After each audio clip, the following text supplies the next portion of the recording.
आदाब नाज़रीन, आप सभी का इस्तकबाल है मुल्क की बात में। मैं हूं आपके साथ नेहा सिंह। खबरें शुरू करने से पहले एक नजर सुर्खियों पर। इजराइल न्यूक्लियर टॉक से पहले ही ईरान की रूस चीन के साथ बड़ी मीटिंग। वियना में यूएन की न्यूक्लियर निगरानी एजेंसी से बौखलाया ट्रंप। पहलगाम अटैक को लेकर दिल्ली की जामा मस्जिद पर एहतजाज। आले मोहम्मद इकबाल ने तमाम मुसलमानों के साथ किया विरोध। कश्मीरी तलबा पर हमले, नफरत भरी मुहिम तेज। पंजाब, हिमाचल, उत्तराखंड में कई वारदातें हुई। पहलगाम हमले के बाद सोशल मीडिया पर नफरत भरी मुहिम। हिंदूवादी तंजीमों की मुसलमानों के नस्ल खुशी की बातें। पहलगाम हमले के विरोध में कारोबारियों का बड़ा एहतजाज। दिल्ली में 100 से ज्यादा बड़े बाजार बंद। मुसलमानों में तलाक लेने पर हाईकोर्ट ने दी सफाई। बताया तलाक एहसन पर रोक नहीं है। दहशतगर्दों की कब्जाई गई जमीन को भी धूल में मिला देंगे।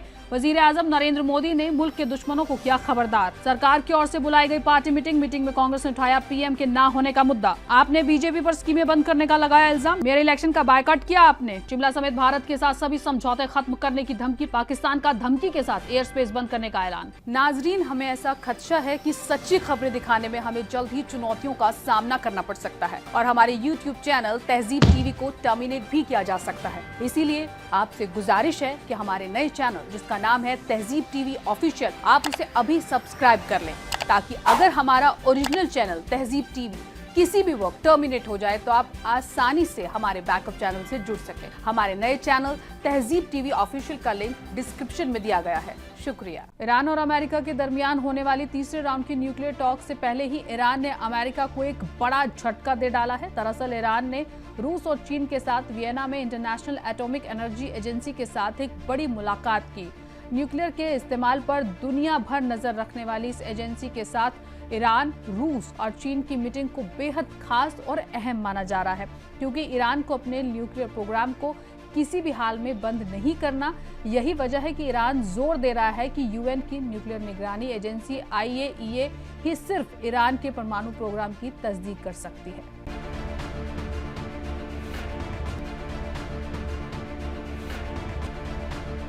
न्यूक्लियर टॉक से पहले ईरान, रूस, चीन की वियना में यूएन की न्यूक्लियर निगरानी एजेंसी IAEA के साथ मीटिंग से अमेरिका के होश उड़े हुए हैं, क्योंकि अमेरिका ईरान को न्यूक्लियर पावर नहीं बनने देना चाहता है। अमेरिका भले ही न्यूक्लियर टॉक्स में ईरान के आगे झुकता नजर आ रहा है, मगर वो पूरा जोर लगा रहा है ईरान न्यूक्लियर पावर ना बने। इजराइल भी अमेरिका से काफी वक्त से मिन्नतें करने में लगा है कि ईरान की न्यूक्लियर साइट्स पर हमला करके ईरान को न्यूक्लियर पावर बनने से रोका जाए। इजराइल और अमेरिका का खौफ ईरान की बढ़ती ताकत में और ज्यादा इजाफा कर रहा है। दूसरे राउंड की न्यूक्लियर बातचीत खत्म होने तक ईरान अमेरिका को वाजे कर चुका था कि वो झुककर अमेरिका से समझौता नहीं करेगा, बल्कि डील होगी तो बराबरी के लेवल की। जिसके बाद बौखलाए अमेरिका ने ईरान पर तीसरे राउंड की टॉक्स से पहले एक बार फिर सैंक्शंस लगा दिए हैं, जिनकी ईरान ने सख्ती से मजम्मत की थी। अपने न्यूक्लियर प्रोग्राम की हिफाजत और कामयाबी के लिए अब ईरान ने यूएस को तगड़ा झटका देते हुए यूनाइटेड नेशंस की न्यूक्लियर निगरानी एजेंसी IAEA के साथ मीटिंग की है। प्रेस टीवी के मुताबिक ईरान, रूस और चीन के सीनियर डिप्लोमेट्स ने वियना में IAEA के डायरेक्टर जनरल से मुलाकात की और डिप्लोमेटिक कोशिशों को बढ़ावा देने के लिए मुसलसल कॉपरेशन और बातचीत की जरूरत पर जोर दिया। ऑस्ट्रिया की राजधानी वियना में यूएन तंजीमों में ईरान के डिप्लोमेट रजा नस्फी ने अपने रूसी और चीनी साथियों मिखाइल उल्यानोव और ली सोंग के साथ IAEA डायरेक्टर जनरल से मुलाकात की। अमेरिका के साथ तीसरे राउंड की न्यूक्लियर टॉक से पहले ईरान का रूस, चीन के साथ एक बड़ी मीटिंग साफ तौर पर ये इशारा है कि ईरान न्यूक्लियर निगरानी एजेंसी IAEA को पूरी तरह अपनी हिमायत में लेना चाहता है, ताकि ईरान का न्यूक्लियर प्रोग्राम पर ईरान बिना किसी दखल के लगातार काम करता रहे। बता दें कि IAEA ही वो एजेंसी है जो दुनिया भर के मुल्कों की न्यूक्लियर सरगर्मियों पर नजर रखती है। यूएन में ईरान की परमानेंट मिशन में वियना मीटिंग को लेकर एक्स पर ट्वीट करते हुए कहा कि डिप्लोमेट नजफी ने डिप्लोमेट ली और डिप्लोमेट उल्यानोव के साथ मुश्तरका रूप से IAEA के डायरेक्टर जनरल से मुलाकात की, जिसमें चल रही डिप्लोमेटिक कोशिशों का बढ़ावा देने के लिए बातचीत रखने पर जोर दिया गया। वहीं ईरानी फॉरेन मिनिस्टर अब्बास अरागची ने ईरान के न्यूक्लियर प्रोग्राम की देखरेख में IAEA के किरदार पर रोशनी डाली और रोम में ग्रासी की कॉन्करेंट मौजूदगी पर बयान दिया। अरागची ने न्यूक्लियर मीटिंग को लेकर कहा कि एजेंसी इस अमल का हिस्सा होगी और इसकी भूमिका भी अहम होगी। उनकी मौजूदगी फायदेमंद है, हालांकि वो अभी तक बातचीत में शामिल नहीं है, क्योंकि हम अभी उस लेवल तक नहीं पहुंचे हैं। ईरान ने रूस, चीन के साथ ये बड़ी मीटिंग करके अमेरिका को तगड़ा झटका दिया है और साथ ही ये पैगाम भी दिया है कि ईरान, रूस, चीन जैसी ताकतों के साथ मिलकर अमेरिका को करारा जवाब देने के लिए पूरी तरह से लायक है। मुल्क भर में पहलगाम में हुए आतंकी हमले को लेकर जबरदस्त गम और गुस्से की लहर है। हर तरफ एहतजाज देखने को मिल रहा है। इसी सिमत में आज पुरानी दिल्ली की जामा मस्जिद के बाहर एमएलए आले मोहम्मद इकबाल के साथ बड़ी तादाद में मुसलमानों ने बहुत बड़ा एहतजाज किया और दहशतगर्दी की सख्त मजम्मत की।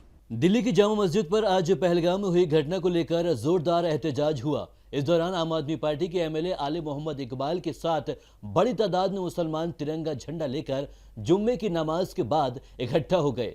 आले मोहम्मद इकबाल ने कहा है कि जिस तरह की कायराना हरकत की गई है, हम इसका बिल्कुल साथ नहीं देते हैं।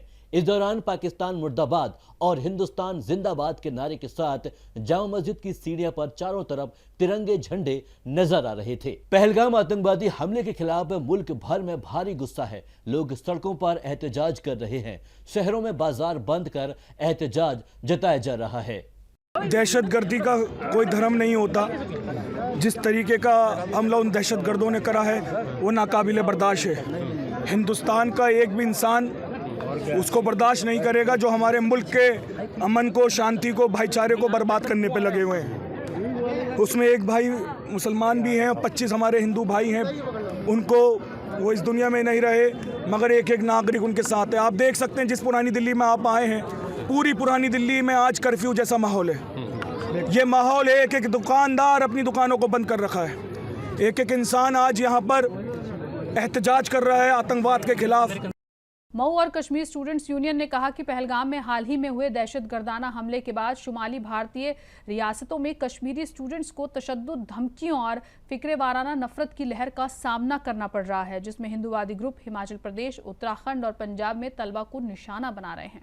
हिंदुत्व सख्तगीर ग्रुप ने अब तक कम से कम 8 वाकयात को दस्तावेजी शक्ल दी है और इसे नफरत की मुहिम जानबूझकर कहा है। पहलगाम दहशतगर्दाना हमले के बाद कश्मीरियों के खिलाफ हिंदुत्व मुहिम के बीच हिमाचल प्रदेश के अर्नी यूनिवर्सिटी में सख्तगीर हिंदू भीड़ के जरिए कश्मीरी तलबा को परेशान किया गया, उनके साथ बदसलूकी की गई और उन्हें दहशतगर्द तक कहा गया। जम्मू कश्मीर स्टूडेंट्स यूनियन ने एक बयान में कहा कि हॉस्टल के दरवाजे तोड़ दिए गए, जिससे तलबा को भागने पर मजबूर होना पड़ा। उत्तराखंड में एक हिंदुत्व ग्रुप हिंदू रक्षा दल ने सूबे में पढ़ रहे मुस्लिम कश्मीरी तलबा को खुलेआम धमकी दी है और उन्हें मुल्क छोड़ने की तंबीह की है। पंजाब में खियामी ने कहा कि उन्हें चंडीगढ़ के डेरा बस्सी में वाक़ यूनिवर्सल ग्रुप ऑफ इंस्टीट्यूशंस से तकलीफदेह कॉल मौसूल हुई है, जहां रात में हॉस्टल अहाते में कश्मीरी तलबा पर हमला करने की कोशिश की गई है। हिंदू रक्षा दल के जरिए बुध को कश्मीरी मुसलमानों से उत्तराखंड छोड़ने की मांग करते हुए एक धमकी भरे वीडियो पोस्ट किए जाने के बाद देहरादून पुलिस ने कहा कि उन्होंने सिक्योरिटी बढ़ा दी है और सोशल मीडिया से 25 इश्तियाल अंग्रेज पोस्ट को हटा दिया गया है। इंडियन एक्सप्रेस ने अपनी रिपोर्ट में कहा है कि सोशल मीडिया पर एक बेहतर इश्तियाल अंगेज वीडियो वायरल हुआ है, जिसमें हिंदू रक्षा दल के लीडर ललित शर्मा कहते हैं, पहलगाम की वारदात ने हमें दुखी कर दिया है। अगर कल सुबह 10 बजे तक हम सूबे में किसी कश्मीरी मुसलमान को देखते हैं तो हम उनके साथ मुनासिब सलूक करेंगे। कल हमारे सभी कारकुनान कश्मीरी मुसलमानों के इलाज के लिए अपने घर से निकलेंगे। हम कश्मीरी मुसलमानों के खिलाफ कार्रवाई होने का इंतजार नहीं करेंगे। दून पीजी कॉलेज के एक तालिबे इल्म ने बताया कि कम से कम 5 तलबा हवाई अड्डे के लिए रवाना हो चुके हैं। उन्होंने दावा किया, आज 15 तलबा का इम्तिहान है और हम कॉलेज आए हैं। उन्हें सख्तगीर ग्रुप से धमकियां मिल रही थी। देहरादून के BFIT में वाक़े कॉलेज में BSc के दूसरे साल के तालिबे इल्म ने बताया कि अल्टीमेटम के बाद उसने और उसके दोस्तों ने जुमेरात शाम के लिए फ्लाइट्स बुक कर ली थी। उन्होंने कहा, हमारे कॉलेज के प्रोफेसरों ने कहा कि वो हमारी हिफाजत को लेकर फिक्रमंद हैं। उन्होंने हमें 50 किलोमीटर दूर दूसरे इलाके में जाने की सलाह दी जहाँ हालात मुस्तहकम हैं। वे हमें चंडीगढ़ भेजने की सोच रहे थे, लेकिन हमने जुमेरात सुबह करीब 2 बजे कैंपस छोड़कर दिल्ली जाने का फैसला किया।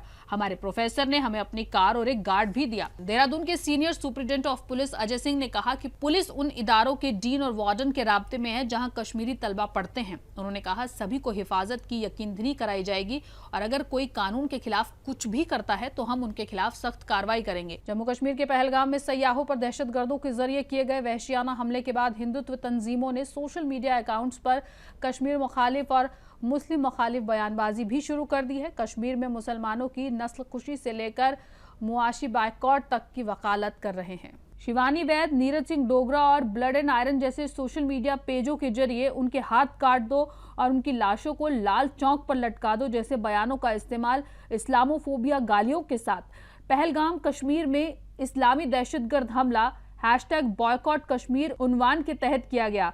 इनमें से ज्यादातर पेजों के फॉलोअर्स बहुत ज्यादा हैं और उन्होंने इस जगह का इस्तेमाल ये बयान देने के लिए किया कि हर कश्मीरी इस नस्लकुशी में शामिल था। हर कश्मीरी ने ऐसा किया। एक्स स्पेसिस को मुंजाम करने वाले लोगों ने कश्मीर फाइल्स के हवाले से कश्मीरियों की नस्लकुशी का भी मुतालबा किया था। गलत और फर्जी खबरें भी फैलाई गई।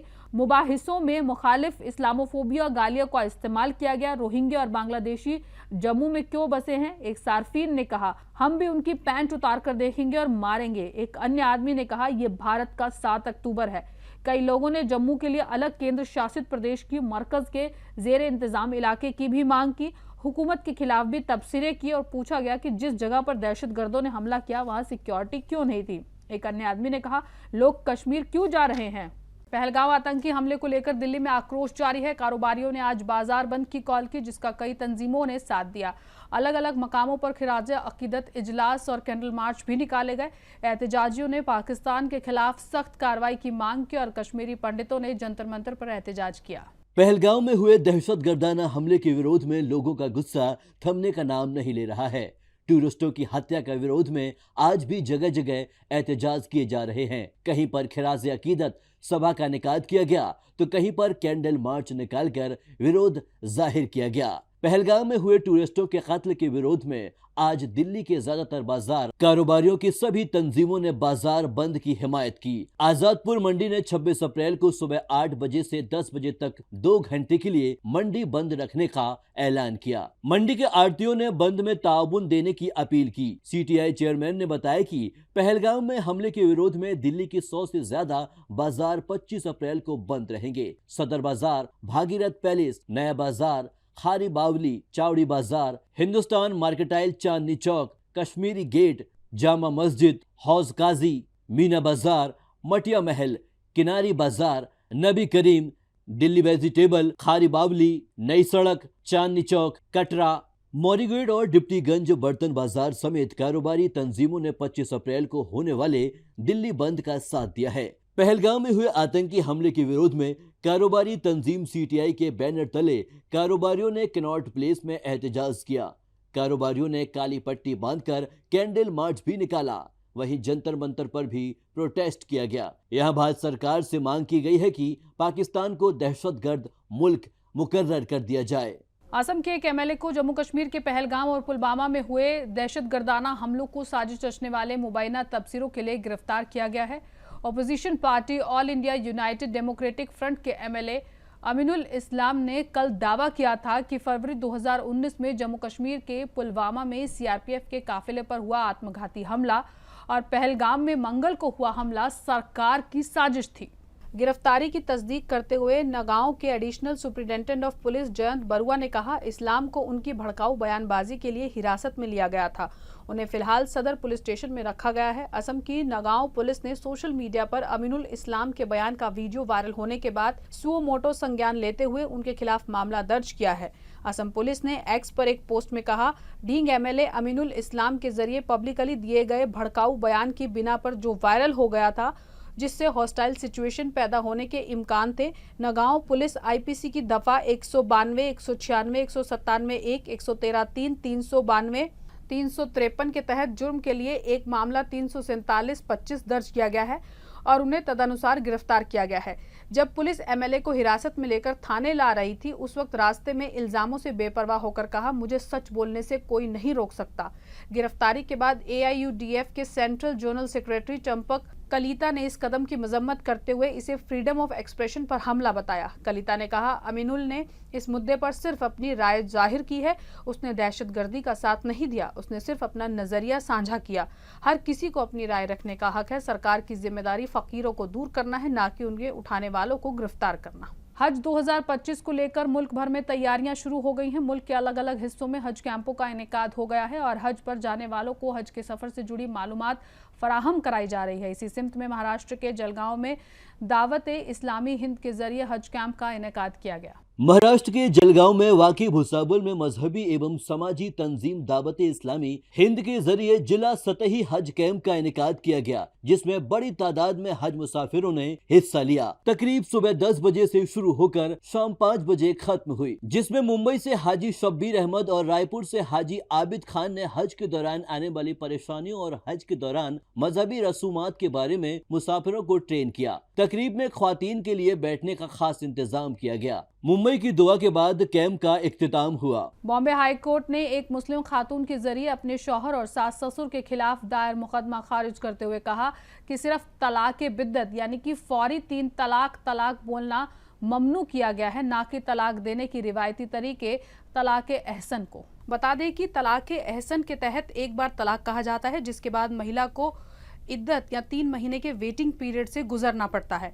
हाईकोर्ट की औरंगाबाद बेंच ने बुध को कहा कि मुस्लिम खातून एक्ट के तहत तलाक की डेफिनेशन के दायरे में तलाक के वो रूप शामिल हैं जिनका फौरी असर होता है या जो इररिवोकेबल तलाक होते हैं। जस्टिस विभा कंकनवाड़ी और संजय देशमुख की डिवीजन बेंच ने जलगांव में एक खातून के जरिए अपने शौहर और सास ससुर के खिलाफ मुतालिक एक्ट की दफा 4 के तहत 2024 में दर्ज मामले को खारिज कर दिया। इस दफा के मुताबिक कोई भी मुस्लिम आदमी अपनी बीवी को फौरी 3 तलाक देता है, उसे 3 साल तक की कैद की सजा हो सकती है। तलाक के इस अमल को तलाक बिद्दत कहा जाता है। हाईकोर्ट ने अपने हुक्म में कहा, एक्ट के तहत तलाक की डेफिनेशन में जो बयां किया गया है वो इंस्टेंटेनियस और इरिवर्सिबल है। तलाक का मतलब है तलाक बिद्दत या तलाक का कोई दूसरा रूप जिसका इरिवर्सिबल असर हो। तलाक के दूसरे सभी रूपों पर पाबंदी या रोक नहीं है। अदालत ने कहा, इस मामले में शख्स ने अपनी बीवी को तलाक एहसन दिया था जो तलाक का ऐलान है।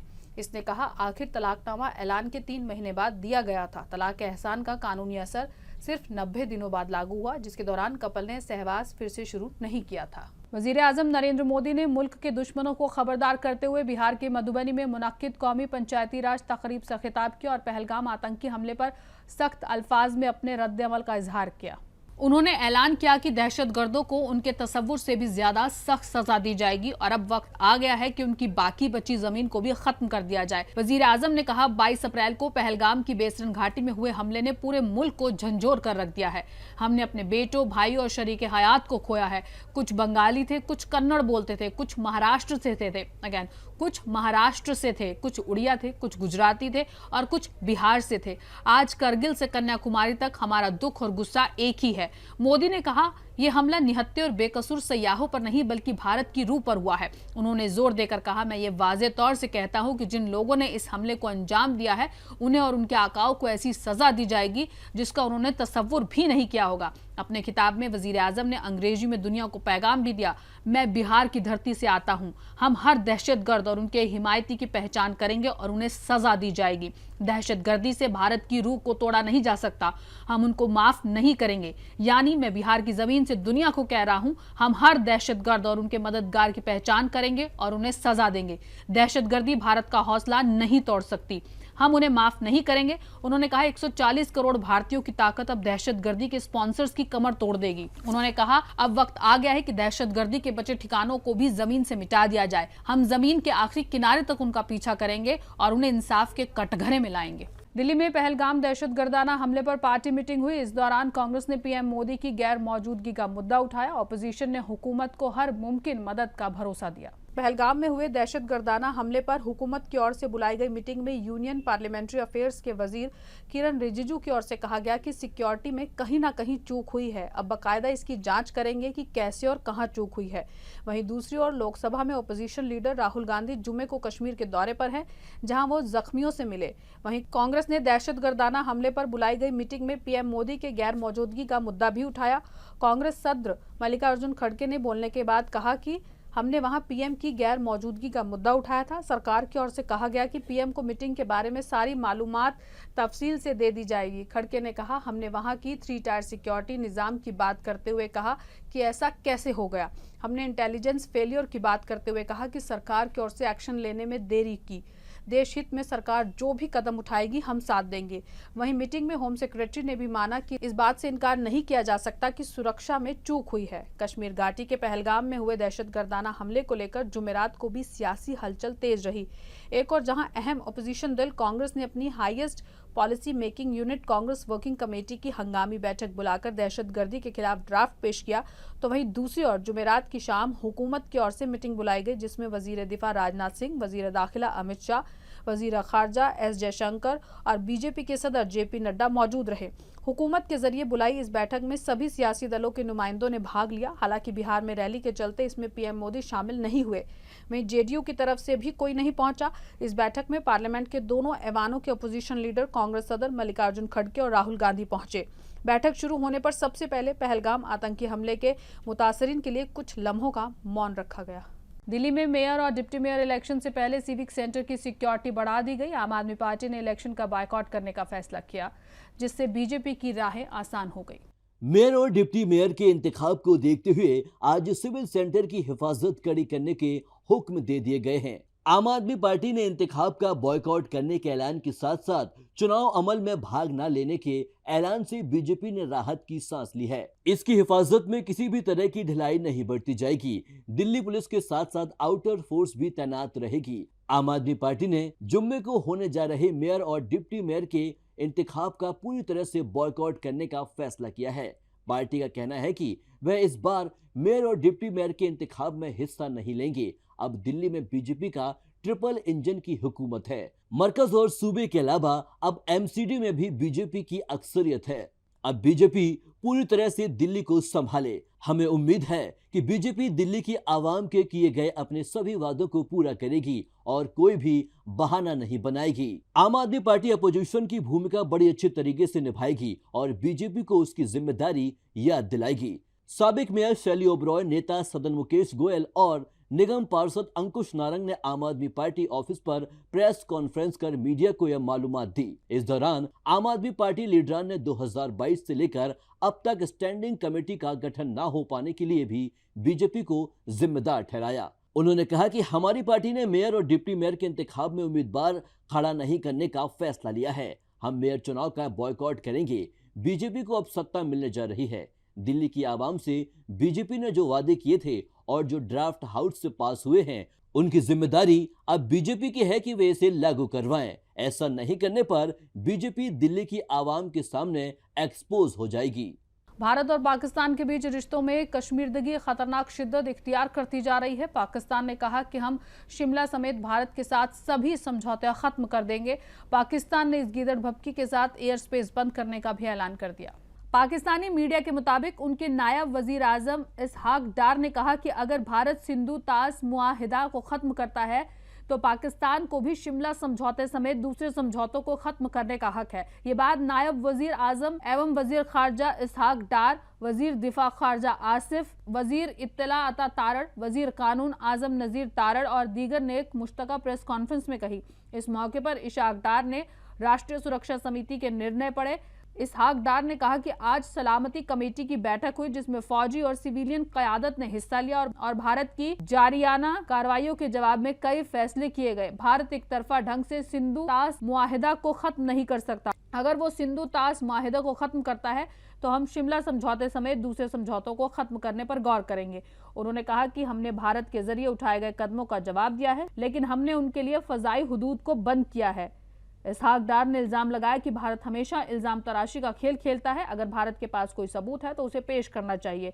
हमने फौरन वाघा बॉर्डर बंद कर दिया। भारतीय हाई कमीशन की तादाद 55 से घटाकर 30 कर दी गई है, जिसे 30 अप्रैल को लागू किया जाएगा। हमने इस्लामाबाद में दिफा, बहरी और फजाई सलाहकारों को गैर मुहज्जब करार देते हुए उन्हें मुल्क छोड़ने का हुक्म दिया है। नाज़रीन, मुल्क की बात में आज के लिए बस इतना ही। मुझे दीजिए इजाजत। आदाब।